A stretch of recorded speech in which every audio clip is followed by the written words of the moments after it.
And we are back. So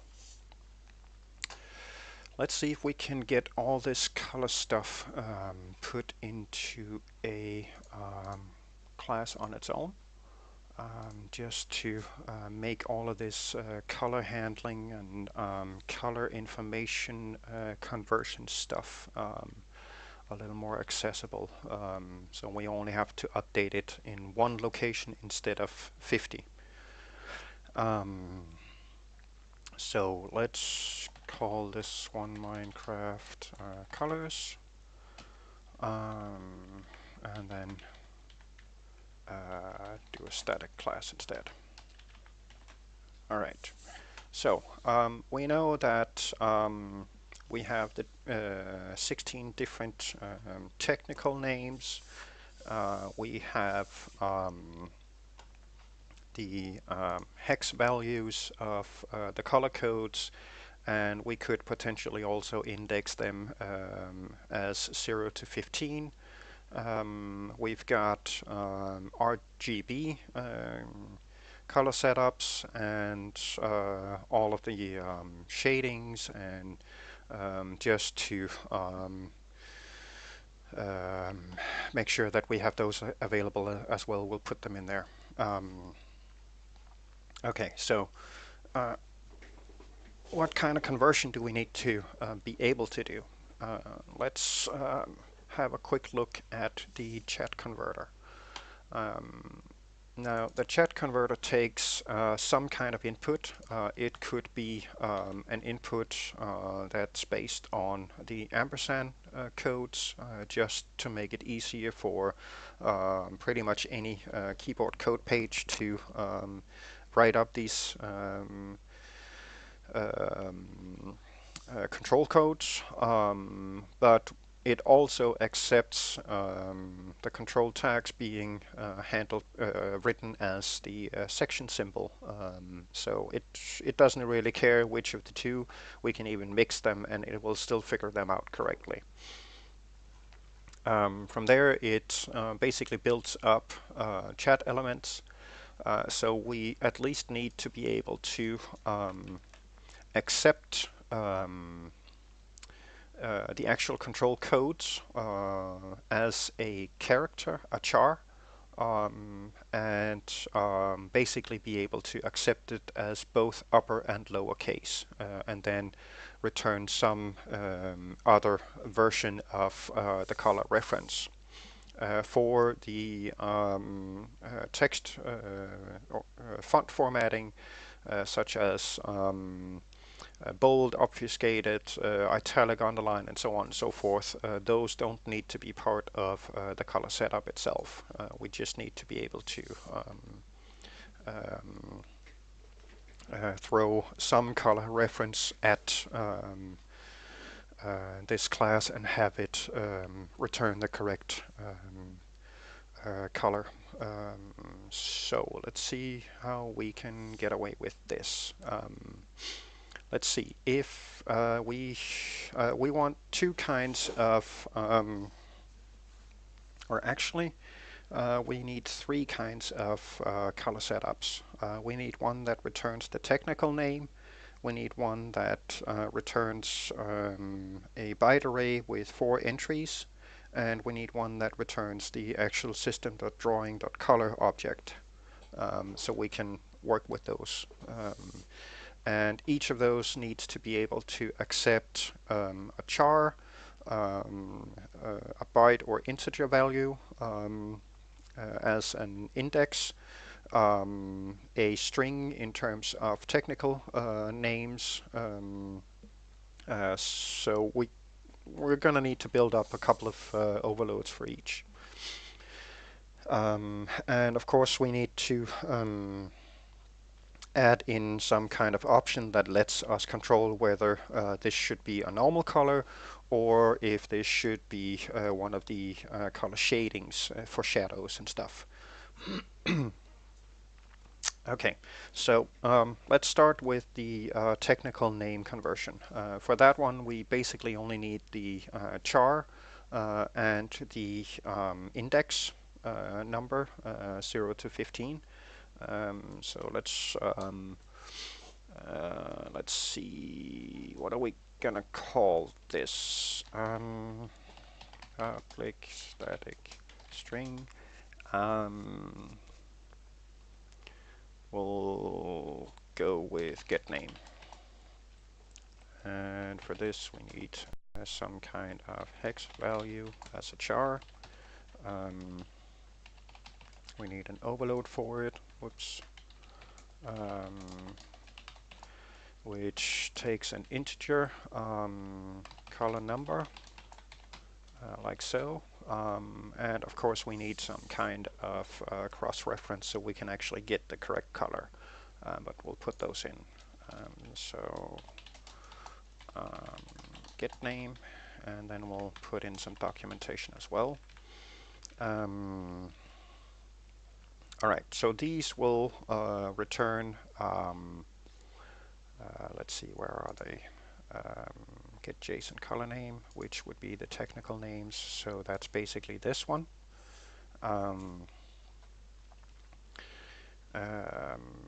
Minecraft colors right here.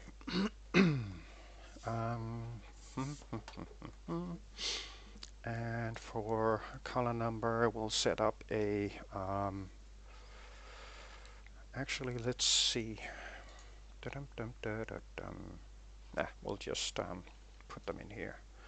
So for that one, we'll basically, we can use pretty much this one,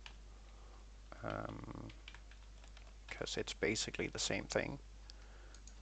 So why don't we just do that? There we go.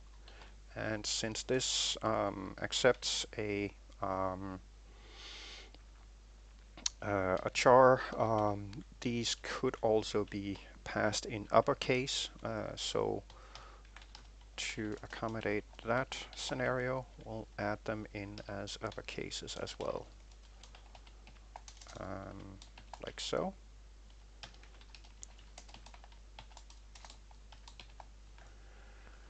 And the D and the E,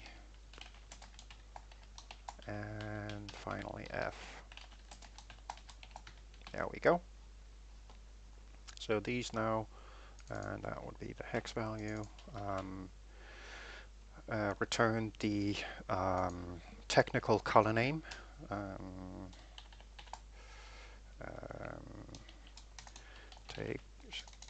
Takes a char-based hex value and returns the technical JSON name of the color. There we go. The color's hex value returns the technical chat element JSON color name, like so.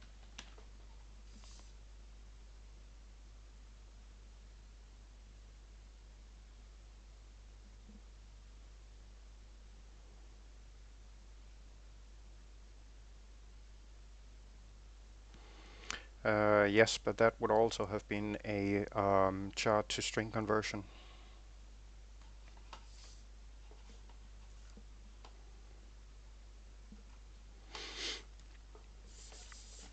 In any case,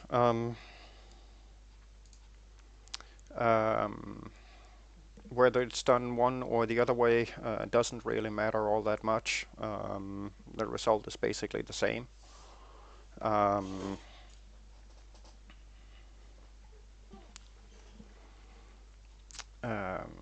Okay, anyway.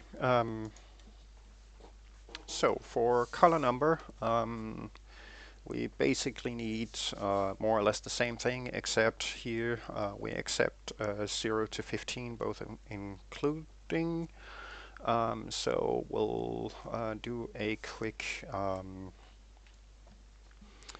let's see, we'll do a quick setup like this, names,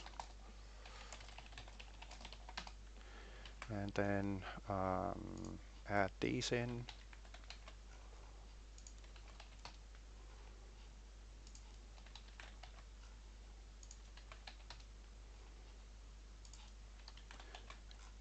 green,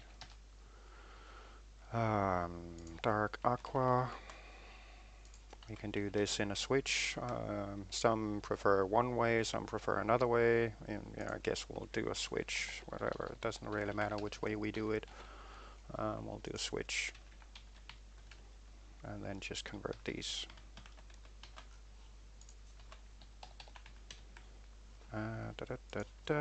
Color number, and then do 0, 1, 2, 3, 4, 5, 6, 7, 8, 9.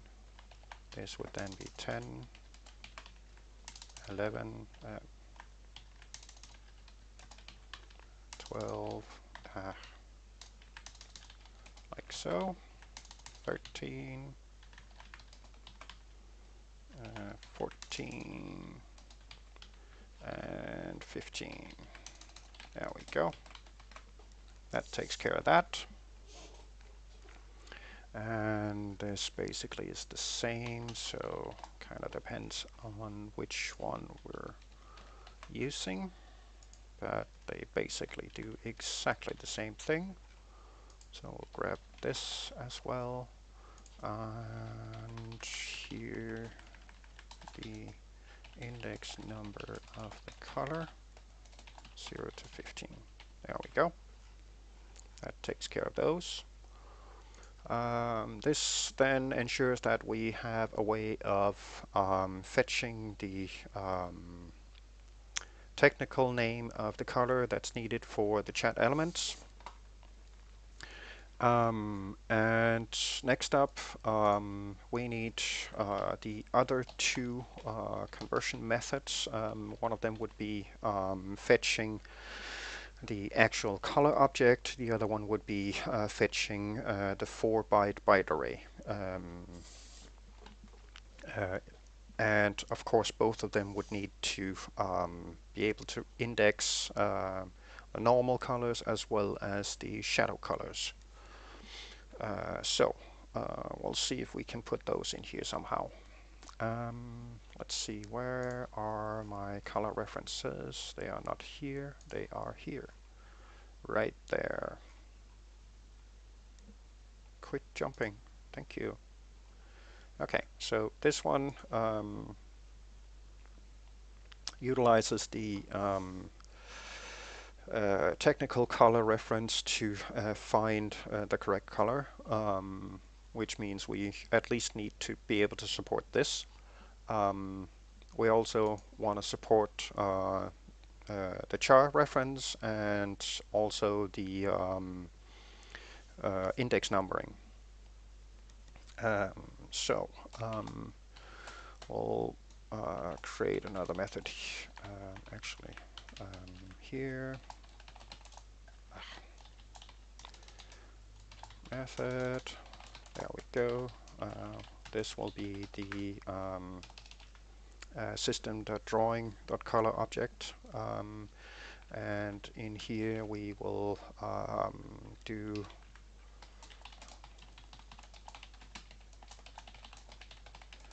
the actual color references in here, so we can simply just grab them from one centralized location.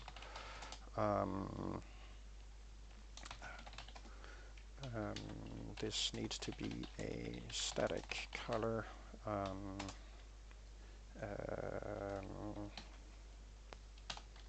There we go. And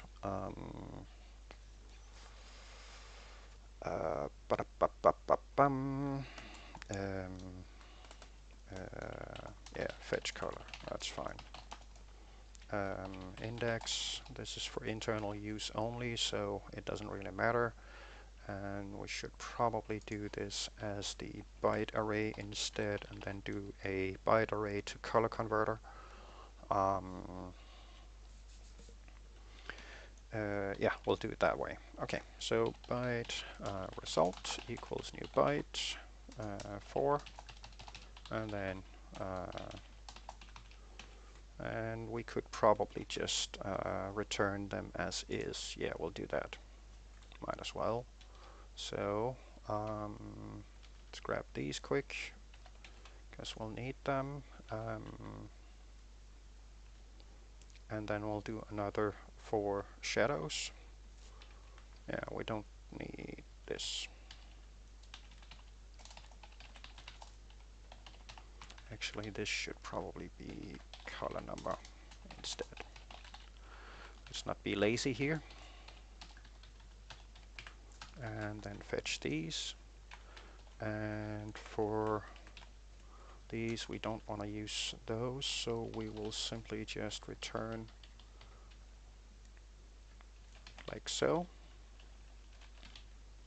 Dark blue.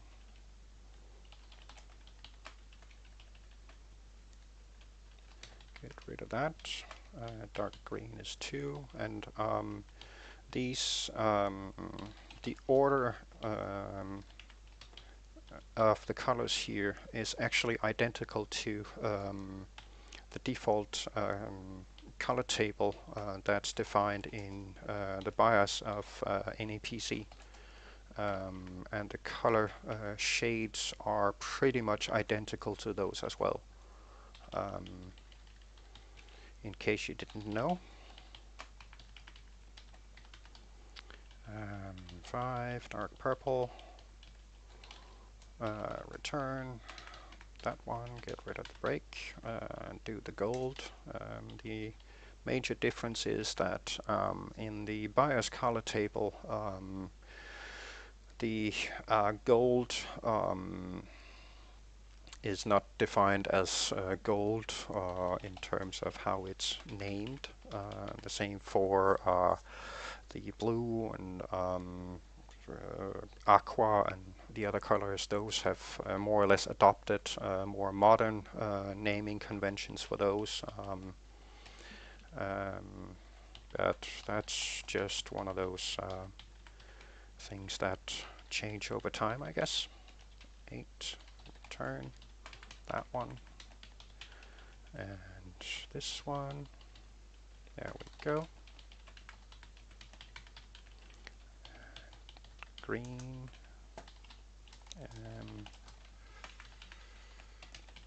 and aqua. I guess I should have put comments in here indicating which one is which.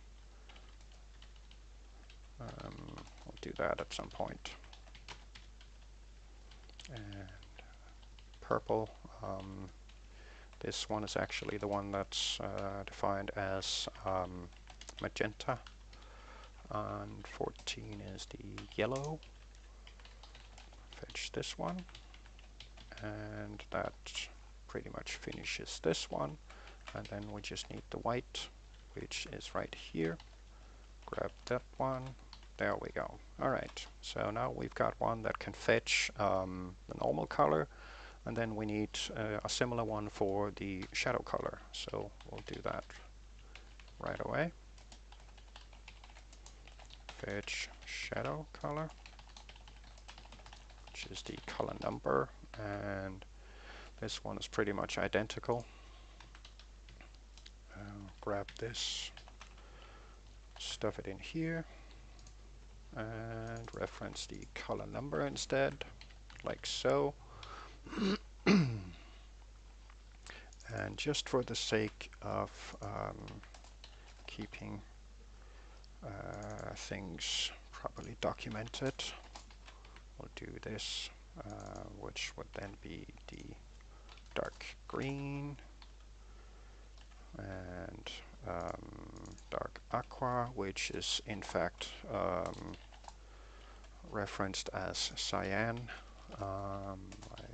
There we go. 5 would be the purple. 6 would be the gold or brown, as it actually is in the BIOS. This would be the light gray and the dark gray. Whoops, that one's supposed to be gray. 9 is blue and green, and bright cyan and bright red, bright purple, yellow, and white.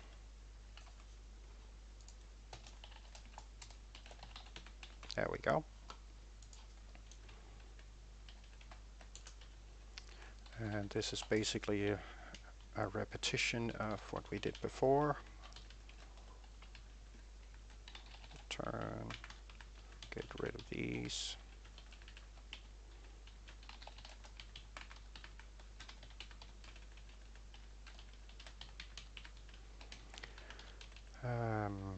I forgot to put in this. There we go.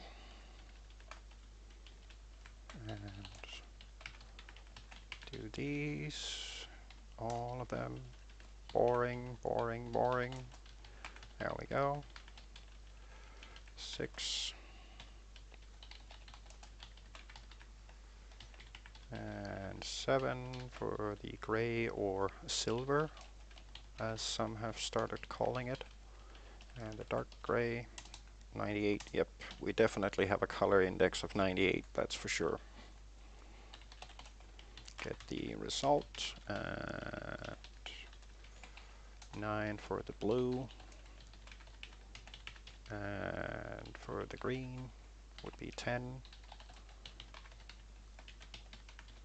And 11 for the aqua or cyan, whichever you prefer. 12 for the red, like so. And for the purple or magenta. And the yellow, which is 14. There we go. And this one needs to be moved down here because the white and such reasons. And this one we don't need. So, and again, these are identical to the other ones.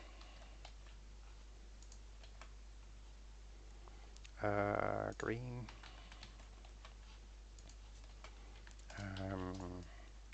Dark aqua. Dark red. Dark purple. And gold. Gray.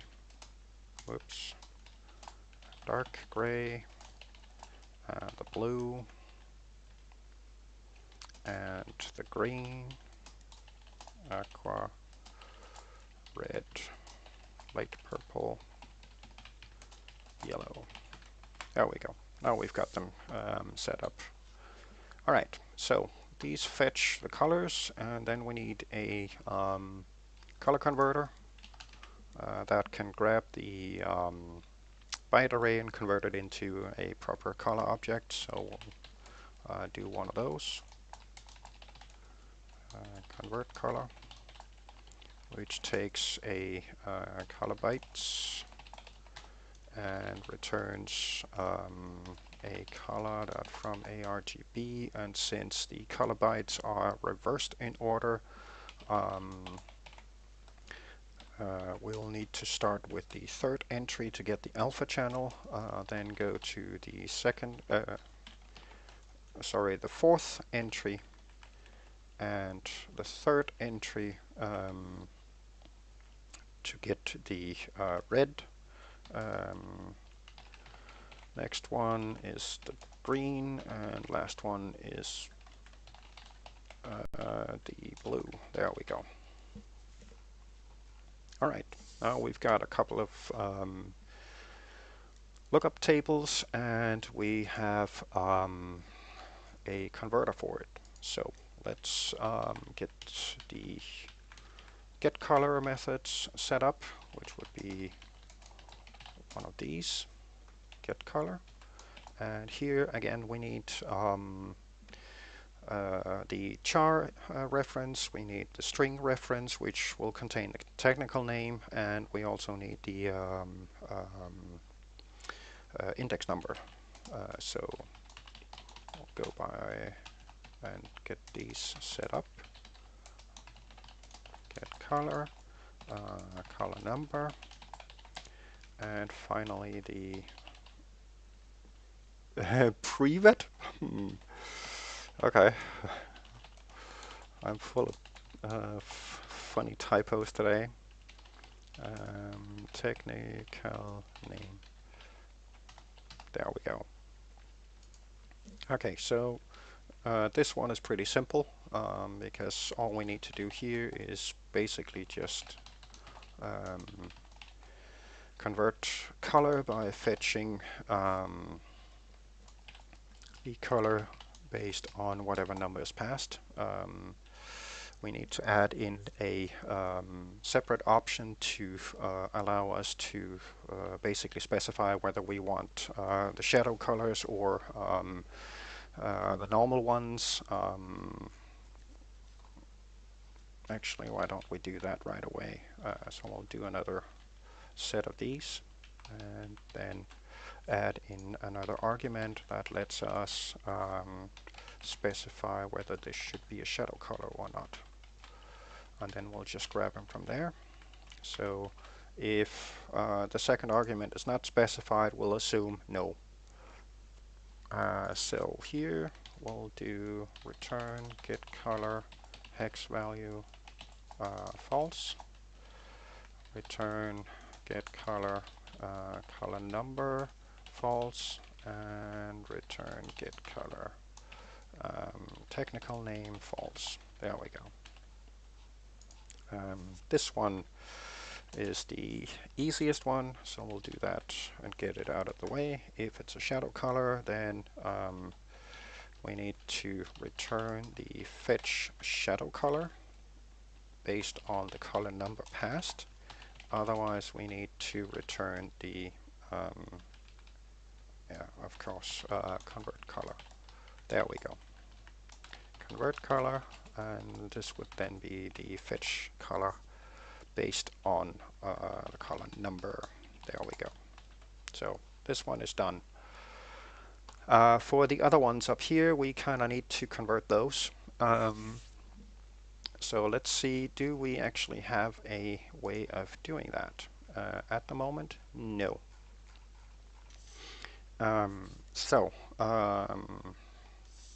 Let's see if we can grab the hex value as well as the technical name and convert those into a color index. Get color, which would be here, for example. Get color index. And we'll have this one accept the hex value as well as the technical name as a string. So get color index, which would be the hex value, like so. And we also need the one for the technical name, so we can convert them back and forth as needed. Let's see, we'll grab this one quick.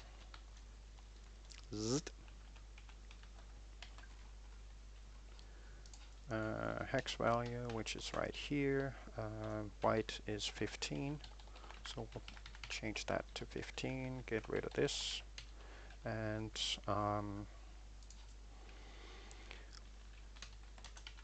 boom, change these.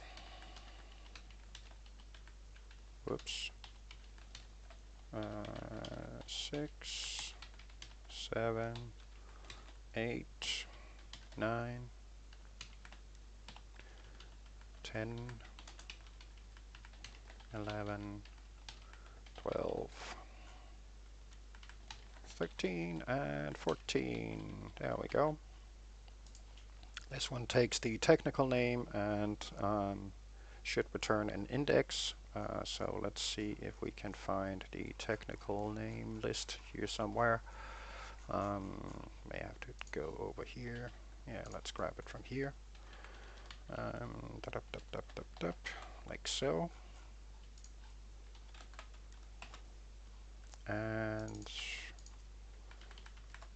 change that, and then return 0, return 1, return 2, return 3, 4, 5, 6, 7, whoops, 8, and 9 for the blue, and lucky number 10 for the green, and the nice aqua, the red, the purple, and the yellow, and then we'll skip this one and return 15 as the white. So now we can grab a hex value, convert into an index, convert back and forth. Alright, so let's see. Basically, we need to do something along the same lines as we did before. Else, like so, grab a copy of this so we don't have to type it again, put it down here. There we go. So this one takes the hex value in and needs to return the color object. So we'll do convert color. In this case we need to fetch the shadow. These expect to get a color index, so we'll get the color index and pass the hex value. There we go. And actually this else we don't really need. We'll do this instead. And here of course we need to repeat the process except fetch the normal color based on whatever was passed here. And the same goes for down here, except in this case we need to pass the technical name instead of the hex value. So this would be a shadow color, get the color index based on the technical name, and if it's not a shadow color that's requested, then we shall simply pass the regular color. Get color index from the technical name, and we're good to go. So we can now pass a hex value, a color number, a technical name. We can select whether we want the normal color or the shadow color from this. We can get the color index. The last thing that we want to add in here is an option to get the color bytes. So color index, get color there, which means we'll have to put it here. Method get color bytes. There we go. And again, we'll base these on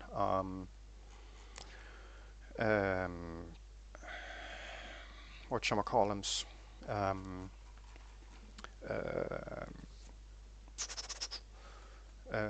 do them overloaded so they can support the hex value, the color number, and the technical name. So we'll need 6 for that one as well.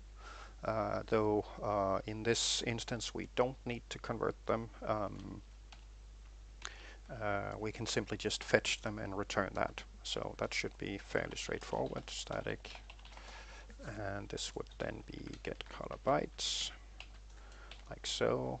We need a char for the hex value, like so.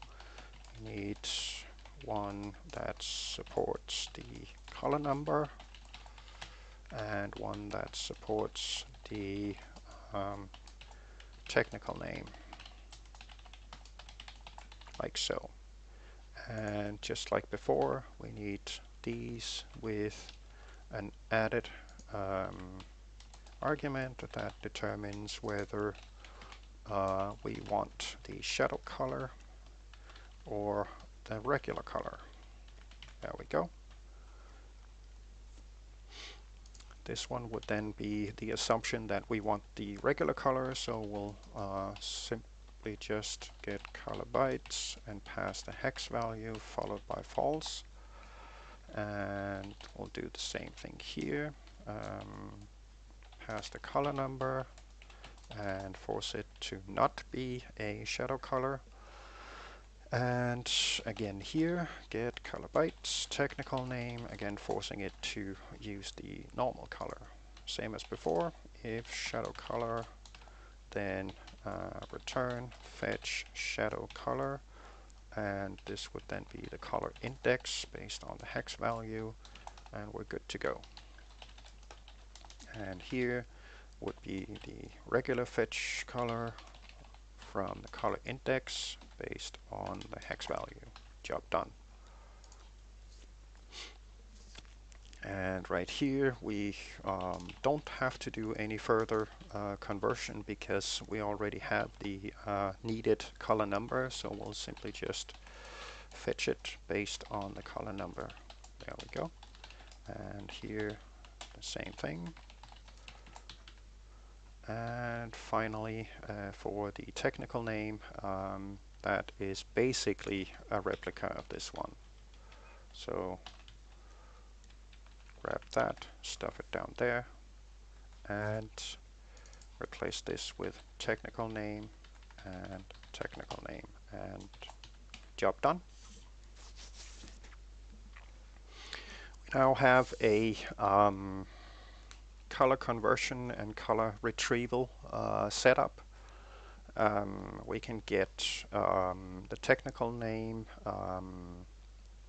based on either a char hex value or the color number, and we can fetch the byte arrays, we can get the color object for them, and they're all housed in a centralized location, so we don't have to do a lot of cross-class updating in case we need to change part of this. This takes care of all that color conversion stuff, so we might as well go through and update the MinecraftFont to fix these. So basically this particular setup right here effectively only needs to make use of the new class that we built. So for shadow color, we'll get rid of this. For normal color, we'll do this instead. Alright, so here, shadow color, we need to return, and this needs to be the byte array. So Minecraft colors dot get color bytes based on the elements technical name, and this needs to be a shadow color. So that takes care of that. And for this instance, we need to get the color bytes for the color element, and we don't have to specify shadow because it defaults to normal color. And thus we have centralized the handling of the colors themselves. Pretty straightforward. That takes care of that particular issue. For the chat converter, we can make use of that color class as well by simply just setting this up to return the Minecraft colors.getName based on the control code, because this one only handles the color names. That's it. Job done. And that then makes it easier for us to start building some custom buttons for our custom text dialog, because we now have a class that can properly give us the needed color references based on either their color index, which means we can actually use them as part of a loop, or by the hex value reference, and again by their technical reference. reference name. Okay, so let's see if we can add in some extra stuff for this.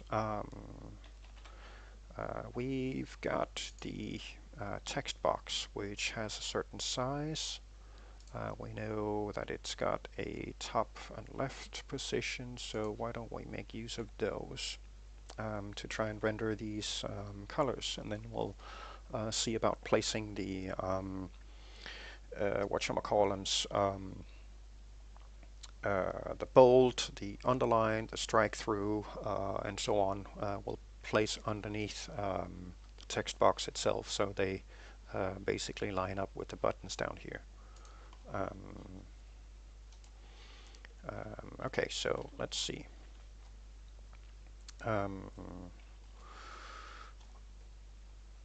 Basically, we need to calculate the size of it divided by 8. Yeah, well, whichever.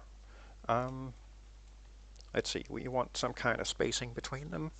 Let's see, we'll do, has my voice become that rusty?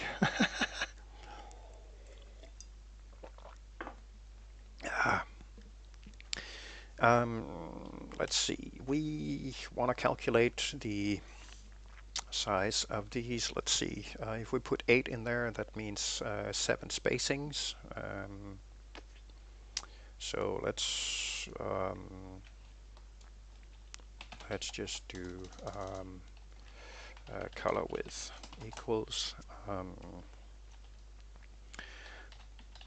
the width of the text box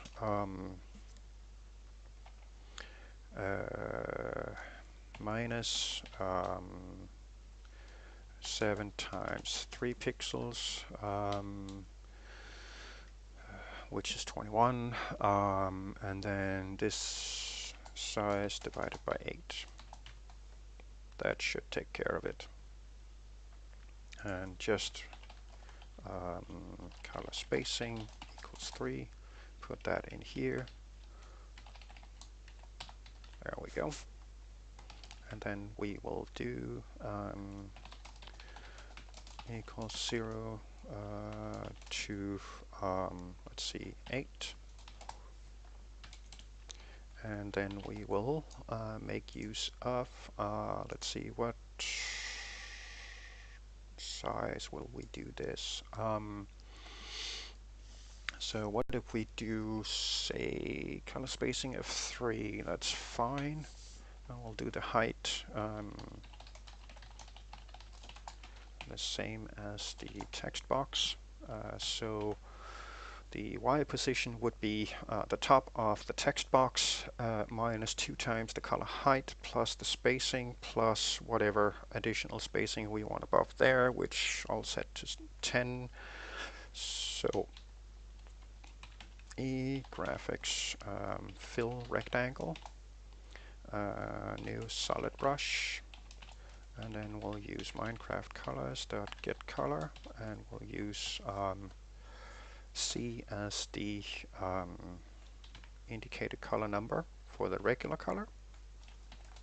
And here it needs to know where I want to put this thing, so we'll do a new rectangle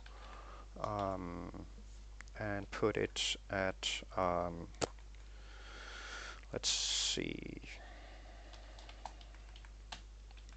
so X position would be the text box left plus the color width plus the color spacing times C, and the top of this thing would be minus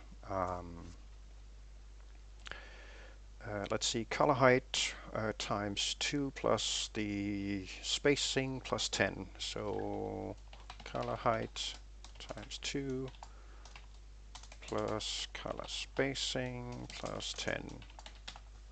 And then we'll do the color width and the color height. And that should take care of drawing the first line. Alright, so For the second line of colors, we'll do something very similar, except we'll offset it differently. And for this color index, we'll offset it by 8, so we'll get the higher value colors instead. The X position would still be the same, but the top would be different, because the top basically just needs to be one color height plus the spacing of 10, and that's it. So that should take care of rendering the 16 colors. Let's see how well that turned out. There we go. We now have the 16 colors that are available in the chat, rendered as nice big buttons that we could potentially click if we had some kind of mouse interaction built into this. If this form were resizable, these color buttons would basically follow the position of this text box as well as the width of it. The one thing that is actually missing here is some kind of reference information that can tell us which one is which and what code needs to be typed in to select that particular color. So that's probably something we should put in there. Now, one of the biggest issues in doing some of this stuff is actually coming up with a good way of having the color shown, as well as some overlay text that describes whatever this is. One thing that we could do is basically just use the inverse color for each of them. Alternatively, render the text on top of it in one specific color with, say, a black outline. So we could do a white text with a black outline, though the space here is not particularly huge, so we might run into some space issues. So there are a couple of different things that we kind of need to figure out how we want to do. Let's see, I need to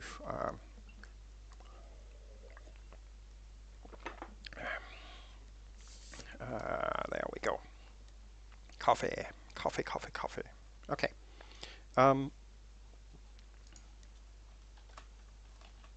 Yeah, let's see if we can get how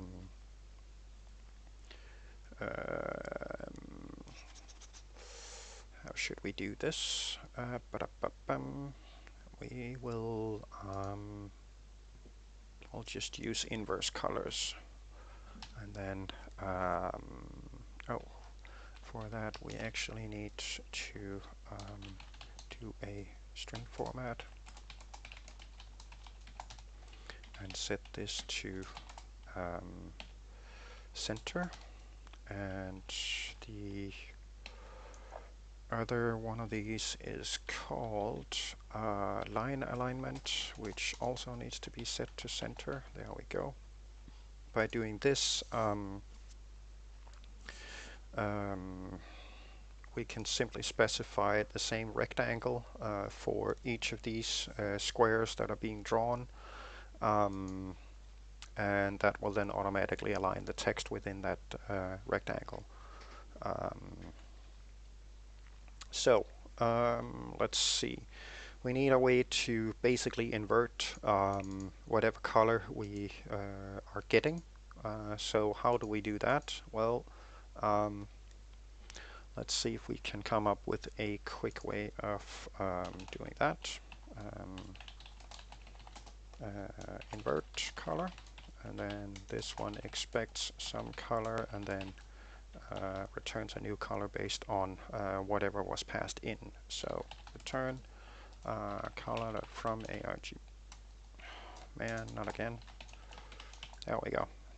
Alright, so this specifies that we start with the alpha channel, followed by red, followed by green, finishing off with blue. Some may argue that this is not true inversion. It works for this purpose, so that should be fine. Color.red.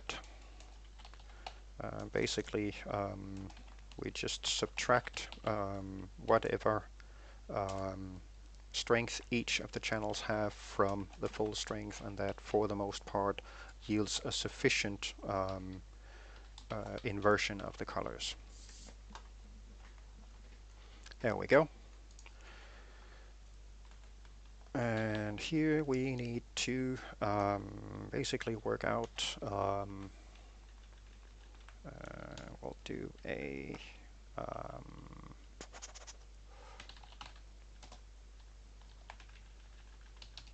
whoops, color chars.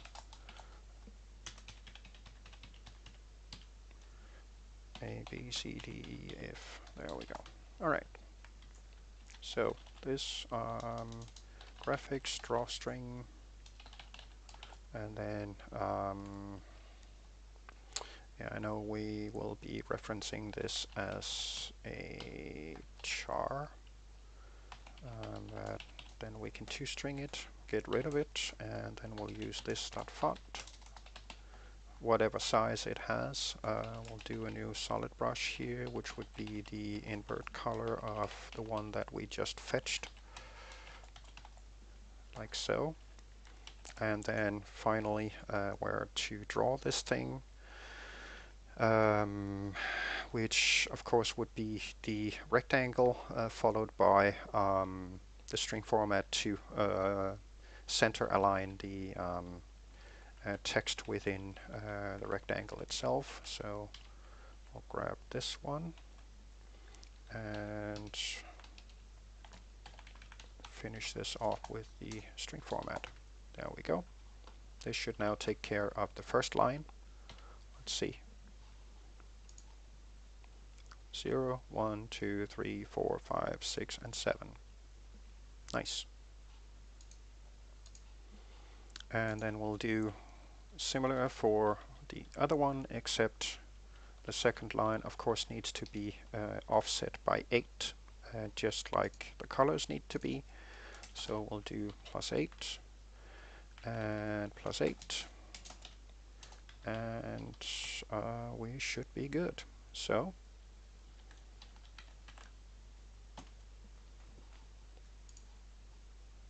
pretty straightforward, except we didn't get the Y position correct, because we forgot to do this. There we go. Problem solved.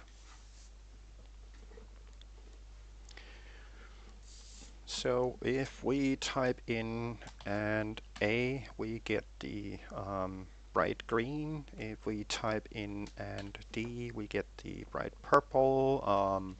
The 6 gets us the gold, and so on and so forth. Next part would be implementing some hitbox checking and some mouse tracking to let us click the colors if part of this text is selected, and if it's if there's some kind of selection in here, we need to basically, let's say we click the bright blue one with server selected, it would then need to insert the ampersand and followed by 9 at the start of the selection, and then do basically a appended reset after the word server. So we'll probably need to do some string manipulation to get that feature working. But unfortunately, I'm quickly running out of time for today. So we will continue this custom color handling next week. And with that, I'll would like to thank everyone for joining in today, and have a great weekend.